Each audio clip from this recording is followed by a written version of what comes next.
Welcome to Work Smarter, Not Harder to drive and engage email customers. Can we get the slides up back here? It's on the sides. Oh, sorry. Thank you. Awesome. A little presentation. Yeah. Thank you all for joining us today.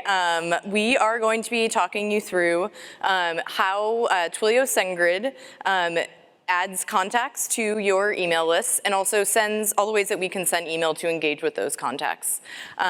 So I am Veronica Hudson. I'm a senior product manager at Twilio SendGrid. My name is Rebecca Ledoux. I'm a product manager at Twilio SendGrid on the marketing campaigns product. Cool. So we want to talk through with you guys a little bit about why it's important to grow your contact list and some of the ways that you can do that responsibly. So why do I care about growing my engaged contact list? For all organizations, bringing in new contacts is just the first step of the funnel. Whether you're an e-commerce business or you're a blog, you need to be able to collect your customers' information to be able to talk to them and start that conversation. The most important thing when you're growing your contact list is that these are potential customers. They are sharing their contact information. They want you to contact them, but you need to take that as a first step, and don't abuse that relationship. So knowing these people are opted in and receive that information is a good guideline. So we have options, as we'll talk through, that acknowledge that the customer has opted in, and it's in your best interest to engage early and often, but not too often. You don't want to be spamming them, but also make sure that the content is personalized and they'll be eager to receive that information. Great. So some of you might not be as familiar with SendGrid as you are with Twilio. So one of the things we wanted to quickly talk through were all of the types of email that we send. Transactional one-to-one recipient-initiated emails are driven by our email API, and those are the type of emails that you get as a confirmation for booking a lift or a hotel or a receipt confirmation. And then for marketing campaigns specifically, what we're going to be covering today, we send promotional emails, so one-to-one promotional sender initiated. So that might be if you sign up for a newsletter and you get an immediate confirmation thanking you for signing up, as well as one-to-many promotional sender initiated. So if you're sending an email for an event to promote an event or a sale. And as I mentioned, we're going to focus on those two examples today because that is what we use in marketing campaigns. So I keep saying marketing campaigns. What is marketing campaigns? Marketing campaigns is our marketer and developer product that has a really intuitive UI as well as robust APIs for developers to use with their marketers. It's an email marketing tool and it's backed by our industry-leading delivery platform. And like I said, it's made for marketers and developers alike. We have really robust APIs that Rebecca will get into and really intuitive UIs. So you can work with your developer as a marketer or vice versa for contact ingestion, storage, and segmentation. We also have a very easy to use editor that we'll show later in a demo. It lets you create really beautiful emails either via drag and drop tool or with HTML. And then we also provide our users the ability to send one-to-many messages with our automation tools or to trigger emails based off of a specific date and time. So the next thing we wanted to cover was what we call the marketing email conversation lifecycle. We've heard a lot about conversations so far today, and so we wanted to talk about how you start having that conversation with your potential contacts or customers via email. So the first step of this journey is actually contact ingest. So we said earlier that getting that contact information is like getting gold. Your customers have trusted you to send them information that they want. So contact ingestion is the first step. We have several APIs as well as an easy-to-use sign-up form and a few other ways that you can ingest contacts that we'll get into a little bit later. And from that, we ingest those contacts into our contact database. It's saved in the marketing contacts database, and then you're able to use it throughout our marketing campaigns tool.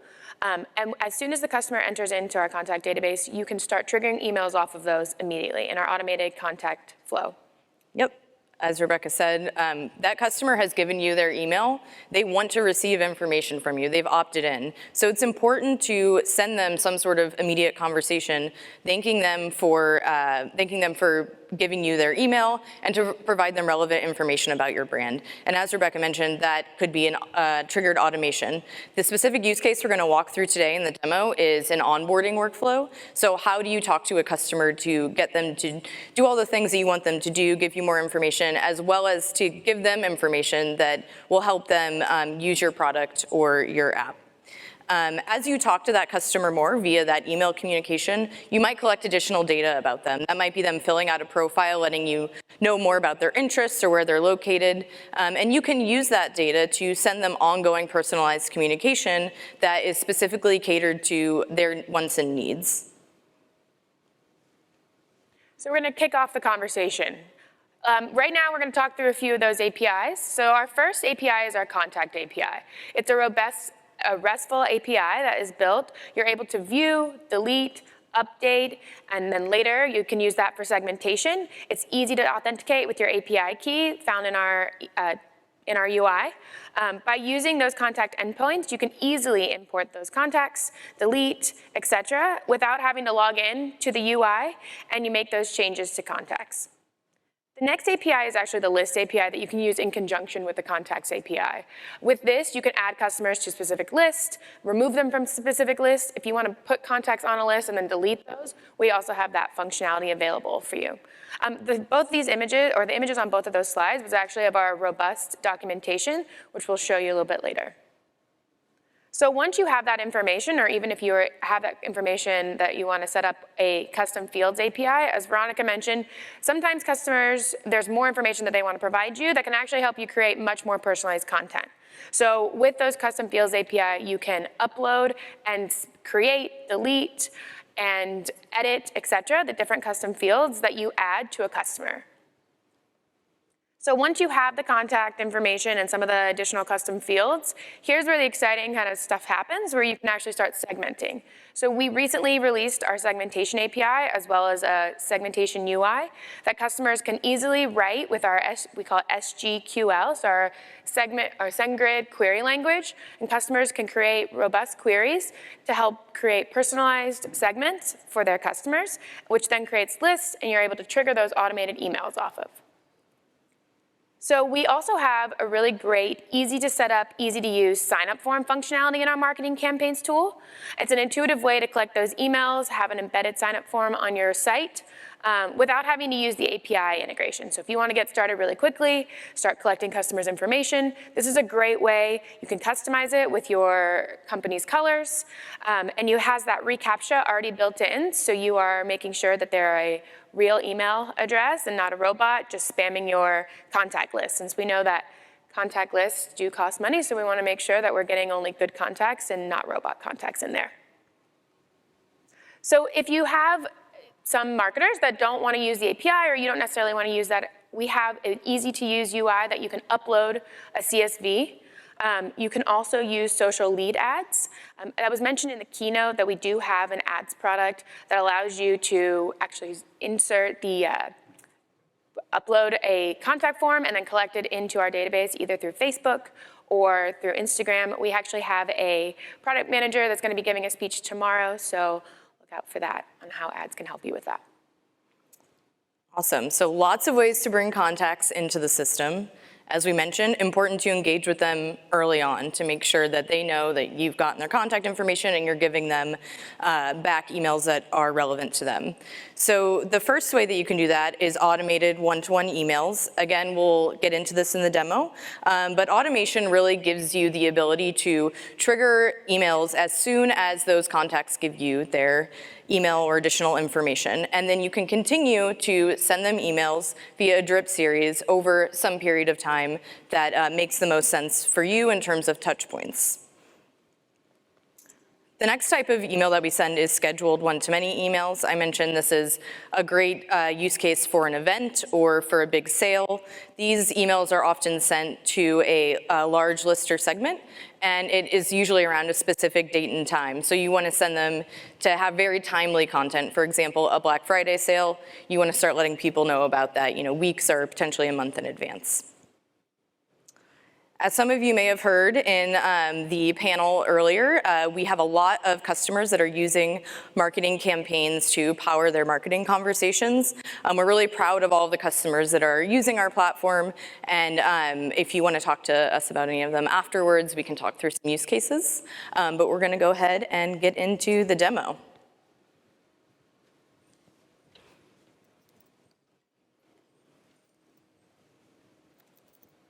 Oh, God. Make sure, there we go.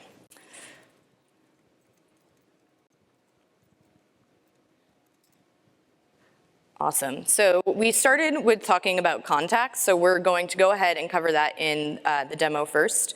In our use case today, we're going to be talking through an example of a fitness company called Repo Fitness. Repo Fitness.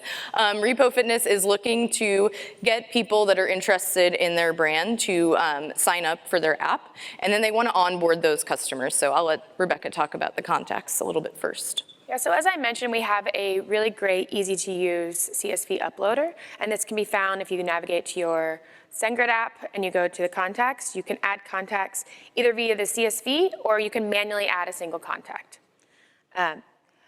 If you are more interested in the APIs that I discussed, these are some of our really easy-to-use docs that can be found, and we can send the link out if anyone's interested, but it's in our docs area.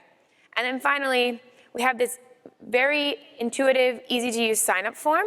So where you can add first name, last name, and it does require an email address, so you don't necessarily have to force people to give that to you. And you can start and add different colors and styles. This does take after our really easy-to-use campaign editor as well. So it's very similar kind of look and feel, so you don't have to learn a new tool. Awesome. So as those contacts are added to your contact database, you might want to trigger an onboarding automation. So let's go ahead and take a look at what that would look like. So I'm going to click on the onboarding series here. This is an automation that's in draft. And so the way that our automation works is that you have some entry criteria. In this case, we're adding a contact the first time that they're added to the list onboarding series. So as soon as that contact is added, they'll get this first email instantly, welcoming them to Repo Fitness. Then we're going to wait 3 days, and we're going to ask them, tell us about yourself. We want to know what your preferences are, what type of activities you're into. So we can go ahead and take a look at what that email looks like. So this was built using our editor and using a template that we already had stored in the system. You can then click Complete Profile. That will take them back to your website, where if you're hooked up to our Custom Fields API and they start to tell you more information about themselves, that'll be stored in our contact database. So we keep saying Custom Fields. Let's get a little bit more into what that looks like. So if I click Custom Fields here, custom fields are things about are points of data about your contacts that are specific to your brand. As Repo Fitness, we want to know what their goals are, what their fitness level is, and their preferred activity. These are all things that they can tell us that we can then ingest back into the system and store on that contact. So if we wanted to segment to them later on based off of their goals or their preferred activity, we'd be able to do that. We also have a number of reserved fields. So these are things about your contacts that you're probably going to want to know about every single contact. First name, last name, the city that they're in. Again, you can segment against all of these things, but probably any brand that is storing contacts in SendGrid would use them, whereas the custom fields are going to be more specific to your use case. So I talked about single sends earlier, the one-to-many campaigns. So let's take a look at what it would look like if you wanted to segment against one of these custom fields to send single send. So we're going to go back to contacts really quick, and we're going to look at this segment, NYC runners. So this is our segment builder UI. Again, we have an API for this as well, but our segment builder is super easy to use. I've already created a segment where preferred activity, the custom field, contains running, and their location is New York. So we're going to go ahead and say save that segment, and then use it in a single send. So I've got a draft here for the NYC 10K event. So this is going to open the editor. It'll show you the editor in a little bit more detail. It's a 10K event you won't want to miss. You can register here.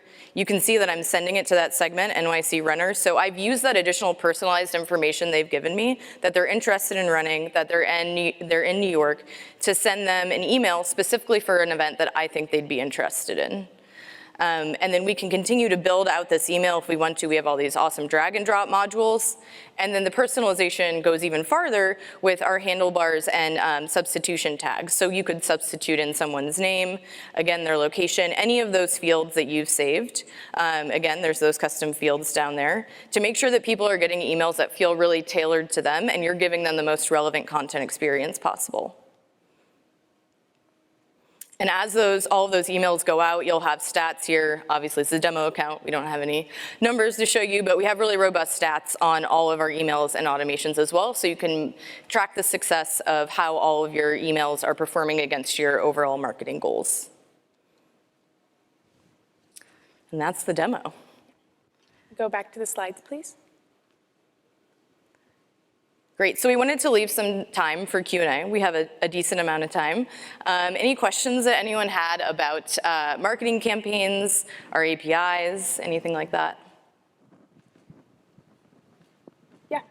With like, if you have custom fields, custom segments, stuff like that, how can a user, for example, if I live in New York and I move to Boston, how can a user update those fields?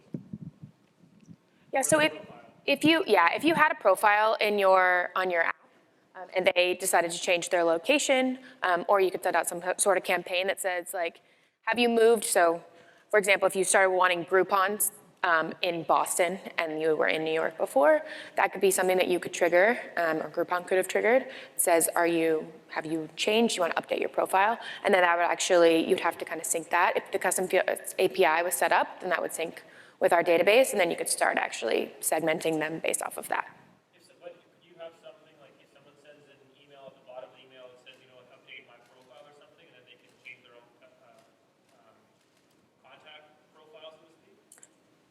In your app, they couldn't change the contact profile on our side unless your system was synced with ours. Yeah, but if you're using the custom field API, that is like a call to action you could add in the email to make sure that it's up to date, direct them back to the site, have them update that profile information, and then that would be synced with our contact database. Yeah.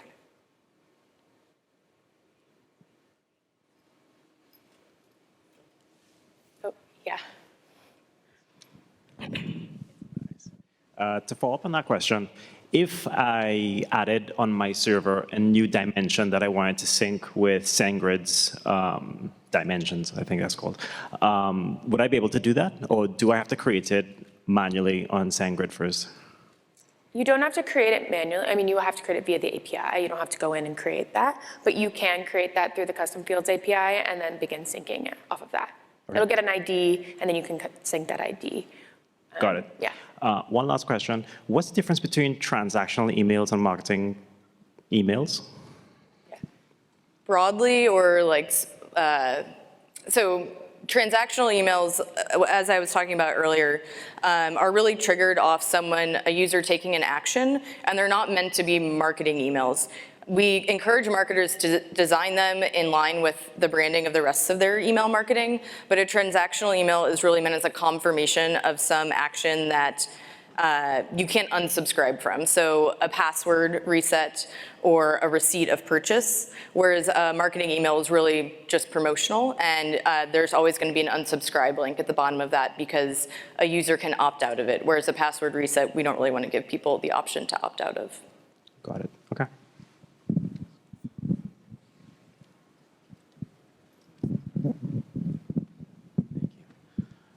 If you were to make a automated campaign with a series of emails for the customer to take an action, say purchase a product, and they do, and you want to remove them from that list automatically, what would be the best practice for that? Would that be using the API to remove them from the list once they make a certain call to action, or a webhook, or what does that look like? Yeah. There's a couple of options there. So our automation right now is pretty straightforward and simple. The entry criteria is just around user being added to a list. However, we do have something called exit criteria that you can choose up front.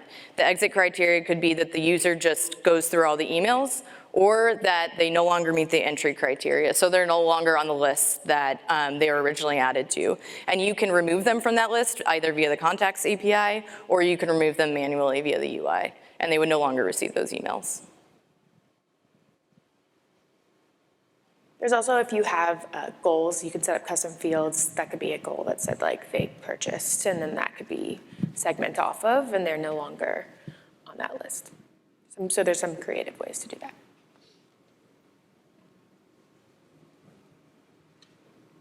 Anyone else? Is that going to be expanded soon? The automation? Yeah. Yes, yeah, we have a very robust long-term roadmap, short-term and long-term roadmap for where we want automation to be. And hopefully, at this time next year, we're talking about message workflows that include SMS or include ads. So we're excited about the future of where automation is going to go, not just with email. As Veronica said, we'll start adding those channels, but I think that's part of a Twilio value prop is that we have so many channels and APIs already available to us, so we're going to start integrating those. We're really excited about that.